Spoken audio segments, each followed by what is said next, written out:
다음으로는 세테드 효과를 높이기 위해 건축 설계 외에 어떤 사회적, 제도적, 법적 지원이 함께 고려되어야 한다고 보시나요? 어떤 단기적인 범죄 예방에 그치지 않고 장기적으로 지역사회의 사회적 안전망 구축을 위해서는 어떤 제도적 차원에서 접근이 되어야 될지 말씀해 주셨으면 좋겠습니다. 사실 효과를 극대화하고 지속적으로 유지를 하기 위해 가지고는 법적인 또는 제도적인 그런 장치가 굉장히 중요하죠. 셉트드 같은 경우는 연도는 정확하게 기억을 못 하겠는데 건축법 53조 2항이 개정이 돼 가지고 거의 모든 건축물에 범죄 예방 설계를 적용을 하도록 그렇게 의무화하고 있어요. 그거는 굉장히 큰 의미가 있는 거죠. 그 전까지는 범죄 예방이 건축가의 고려사항이 아니었어요. 그렇지만은 그게 법적으로 건축법에 명시가 됨에 따라서 건축가의 의무 영역이 되는 거예요. 범죄 예방에 신경을 써서 설계를 해야 되는 게 이제 건축가의 그 고려사항이 된 거죠. 물론 그렇게 법적으로 그 갖춰놓는 거가 굉장히 중요하죠. 근데 또 하나는 그렇게 법적으로 갖춰졌다고 해도 그 효과를 지속적으로 활용하게 보기 위해 가지고는 그 반영 여부를 갖다가 잘 모니터를 해야 돼요. 근데 법에서만 이거 해야 돼 그래 놓고서 했는지 안 했는지 제대로 검토 안 하고 그냥 가면은 의미가 없는 거잖아요. 근데 아직까지는 서울 근교의 뭐 지자체들 외에는 건축위원회라든가 이런 데에서 결국 새로운 건물이 지어진다고 그런다면 그 건물들을 검토를 해가지고 이걸 건축 허가를 내줄 거냐 안 해줄 거냐 하는 거를 결정을 하는데 그런 평가위원들 중에 심의위원들 중에 이런 셉테드에 대한 기반이 충분히 갖춰진 사람들이 있어서 그런 거를 갖다가 걸러줘야 되는데 아직은 그런 인적 인프라가 넓지를 못해가지고 전국적으로 그런 것들이 제대로 반영되고 있다고 보기는 어려워요. 그렇기 때문에 그런 이제 인적 인프라를 넓히고 또 이제 그런 평가위원들을 위한 뭐 매뉴얼이라든가 이런 것들을 심사를 할 때 이런 걸 중점적으로 봐라 하는 그런 뭐 매뉴얼 같은 것들을 보급하거나 뭐 이런 것들이 굉장히 필요한 거죠. 그래서 사실은 법무부에서 이제 이런 셉트들을 활성화시키기 위한 그런 방안들 뭐 이런 것 가지고서 공공기관에 프로젝트를 주고 뭐 하면은 이제 그런 데선 또 나 같은 사람한테 이제 자문을 받으러 또 오고 그러는데 그런 얘기를 많이 했어요. 제도만 갖춰놓지 말고 그거를 갖다가 실제로 제대로 반영될 수 있도록 하는 그 장치가 필요하다. 그래서 아까 얘기했듯이 심의위원들을 위한 매뉴얼 개발이라든가 뭐 인프라를 확대하기 위한 교육이라든가 이런 것들을 해야 된다. 그런 얘기를 많이 했는데 법무부에서 다행히 이제 몇 년 됐지만은 셉트드 교육을 전국의 공무원들 대상으로 하고 있어요. 그래서 그런 점에서 그런 건 이제 굉장히 전체적인 이해 기반을 넓힌다는 점에서 바람직한 거라고 생각을 하는데 아직까지도 안타까운 게 그 심의 과정에서 이루어지는 그런 부분은 아직까지도 좀 형식적으로 끝나는 그런 부분이 있어서 좀 아쉽다고 생각을 해요. 네. 감사합니다. 다음 질문은 교수님이 체감하시기에 습테드를 적용하는 데 있어서 가장 큰 한계점이나 도전 과제는 무엇이며 이를 극복하기 위한 해결 방안에 대해 어떤 생각을 갖고 계신지 말씀해 주시면 감사하겠습니다. 우리나라는 도입 시기가 늦었지만은 굉장히 빠른 시간 안에 셉테드가 활성화된 나라 중에 하나예요. 90년대 중반, 1990년대 중반 정도예요. 그러니까 내가 학위를 마치고 온 게 93년이고 그 무렵에 이제 처음 뭐 사실은 셉테드가 한국에 도입한 거가 이제 내가 도입을 했다고 그렇게 생각을 해도 거의 무방한데 그 전까지는 거의 한 사람이 없었어요. 내가 그쪽으로 박사학위 논문을 쓰고 뭐 그러면서 와가지고 이제 그런 걸 자꾸 전파를 하기 위해서 노력을 하다 보니까는 좀 이제 그 확산이 됐는데 굉장히 그 속도가 빨라가지고 2000년대 들어가지고는 굉장히 빨라졌어요. 그래서 2010년에 서울시에서 재건축 및 재개발 촉진을 위한 그 조례가 생겼는데 거기에서 이제 범죄 예방에 대한 고려를 계획안을 가져와야 사업 시행 인가와 연계하겠다. 그래서 그게 허술하면은 시행 인가 안 내주겠다. 이렇게 해가지고 이제 일단은 건설사나 시행사들이 이거 범죄 예방에 신경을 써야겠구나 하는 그런 마인드를 주게 됐는데 그러면서 이제 2012년도에 사회 문제 해결을 위한 디자인이라고 해가지고 첫 그 사업으로 그 소금길에서 범죄 예방 프로젝트를 갖다가 진행을 했고 그게 우리나라에서 어떻게 보면은 노후 주거지 대상의 최초의 셉트드 사업이라고 할 수가 있어요. 그런 이후로 많은 지자체에서 시범 사업도 이루어지고 조례 개정 같은 것들도 하고 그리고 이제 결정적으로 2015년도에 그 53조 건축법이 개정됨으로써 이제 아예 법적으로 구속력을 갖도록 그렇게 해놨던 거죠. 그런데 그런 측면에서는 굉장히 활성화가 됐는데 문제는 셉트드 시범 사업 같은 것들이 처음에는 그렇게 시작하지 않았어요. 그 소급길 프로젝트만 해도 내가 그 당시에 서울시 범죄예방위원회 위원장으로 그 사업을 뭐 기획하는 거에서부터 자문 계속 했는데 그 당시만 해도 사회 기여 차원에서 기업들 협찬까지 포함하면은 한 10몇 억 정도의 예산을 가지고서 소금길 프로젝트는 진행을 했던 거예요.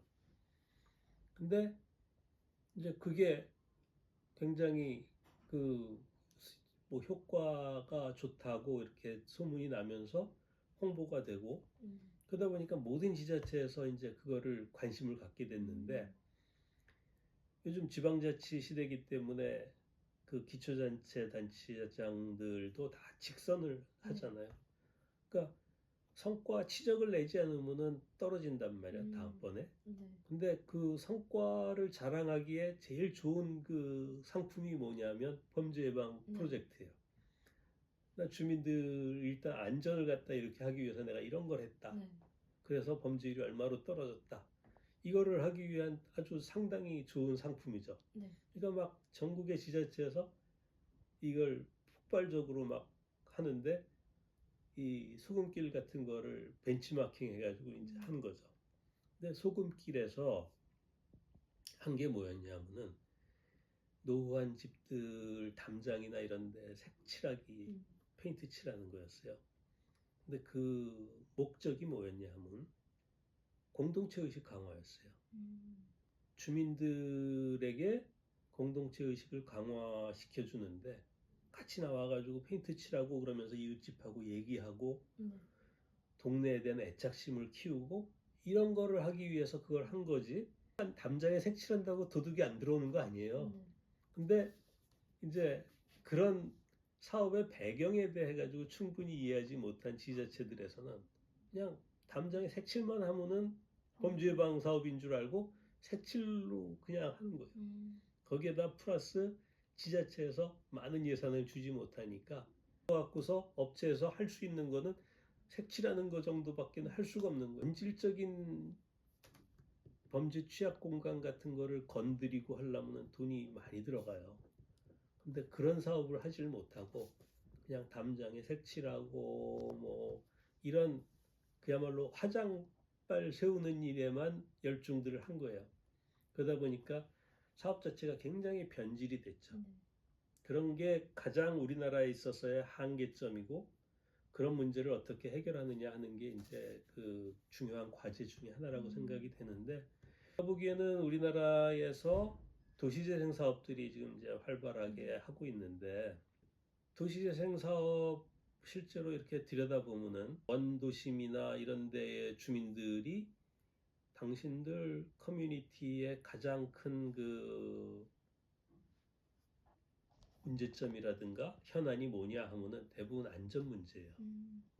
그냥 그런 것들이 노후한 단독주택이 밀집한 곳이기 때문에 그렇기 때문에 도시재생 사업과 잘 연계해가지고 셉테드 사업이 되어진다면은 장기간에 좀 충분한 예산을 가지고서 할 수 있어서 그런 문제가 해결될 거라고 보는데 지금은 대부분 1년 안에 뭐 1억 안쪽의 예산을 가지고 하다 보니까 할 수 있는 게 제한이 될 수밖에 없다. 그런 것들이 가장 큰 문제다 생각이 돼요. 감사합니다. 마지막 질문인데요. 있나? 섹테드 및 범죄 예방에 대해 하고 싶은 말씀이 있으시면 자유롭게 말씀해 주세요. 셉테드는 사실상 또는 범죄 예방 뭐 이거는 사실상 최근 들어 가지고는 그런 움직임도 있어요. 지자체에서 지원을 해가지고 거리에 셉테드 사업을 하겠다 그러면은 주민들이 거부한 사례들이 있어요. 그게 수원의 지동이라고 혹시 들어봤나 모르겠는데 지동 수원에 전 처음 들어요. 지동에서 무슨 사건이 일어났었냐면 옛날에 오원춘 사건이 일어났었던 곳이에요. 지동에서 범죄 예방 사업을 한다고 했더니 지동 주민들이 반대를 했어요. 안 한다 우리. 그러지 않아도 지동 오원춘 사건 때문에 온 매스컴에서 떠들어가지고 지동이라면은 아주 사람들이 다 아는데 이런 거 하면은 오히려 스테레오타입화 된다. 우리 안 하겠다. 그랬고 최근이라 봤자 뭐 몇 년 됐지만 그 고대 정대 후문 쪽에 그쪽 법대 후문 쪽 그쪽에 그 범죄 예방 사업으로 그게 지정이 됐었어요. 지역으로. 그거는 고대에 그 동아리가 있는데 거기서 기획을 해가지고 성북구청에서 하는 그 저기에 신청을 해가지고 이제 선정이 돼가지고 거기를 하게 됐는데 내가 이제 그 성북구청에서 그 MP를 맡아달라고 그래가지고 이제 MP를 맡아서 시작을 했는데 처음에는 주민들하고 워크숍을 했는데 잘 진행이 됐어요. 근데 두 번째부터 삐걱거리기 시작을 했는데 그 주변 여러분들은 아마 타교생이기 때문에 정확하게 어떤 동네인지를 모르겠지만 되게 이제 원룸들이 많이 있는 그런 동네예요. 그 원룸 주인들이 반대를 하기 시작했어. 여기 다 하숙하고 뭐 이러는 집들인데 여기 뭐 범죄 예방이니 뭐 이런 걸로 하면 애들이 괜히 하숙 안 들어온다 일로. 그래서 반대를 하고 나서 가지고 결국 거기서도 반납을 했어요. 그래서 또 다른데 저 성신여대 쪽으로 가가지고 거기 원룸촌을 대상으로 사업을 했는데 범죄 예방 사업이라는 거를 갖다가 그렇게 생각할 거는 아니다는 얘기죠. 범죄 예방 사업이라는 거는 사실상 뭐 요새를 만들자는 그런 건 아니에요. 뭐 막 자물쇠 드립다 달고 뭐 방범 창살 달고 이러자는 거는 아니라는 얘기예요. 오히려 자연스럽게 디자인으로 서로가 잘 볼 수 있게 만들어주고 주민들 간의 공동체 의식을 강화시켜주고 이럼으로써 범죄를 예방하자는 건데 일단은 사업 자체가 아까도 잠깐 우리나라 사업의 문제로 이제 담장 칠하기나 뭐 이런 거로 흐르는 문제를 얘기를 했지만 뭐 그런 것들에 대한 부정적인 인식도 있을 거고 사실 그런 게 노후 되면 더 흉측스럽게 변하잖아요. 그렇기 때문에 그런 거에 대한 부정적인 의식도 있었고 일부 주민들의 지역이기주의 뭐 이런 것들도 개입을 하지만 셉테드의 본질은 도시 경관도 아름답게 하면서 공동체 의식도 강화하고 주민들 삶을 좀 더 안전하게 하자는 거예요. 그래서 요즘은 범죄 예방 사업 뭐 이런 명칭보다는 좀 더 이름을 바꾸자, 사업의 이름을 바꾸자는 그런 움직임도 있어요. 좀 더 완화시킨 표현을 하자. 그냥 뭐 살기 좋은 마을 만들기 뭐 이런 식의 그런 그 움직임도 있는데 일단은 그 셉테드에 대한 인식이 좀 개선되는 거 이런 것들이 이제 필요하다. 그거 없이는 사실상 앞으로 계속 셉테드가 더 활성화되고 그러는 거에 이제 분명히 문제가 있을 수 있을 것 같아서 그런 말을 좀 해주고 싶어요. 네, 감사합니다. 감사합니다. 네. 해주셔서 감사합니다.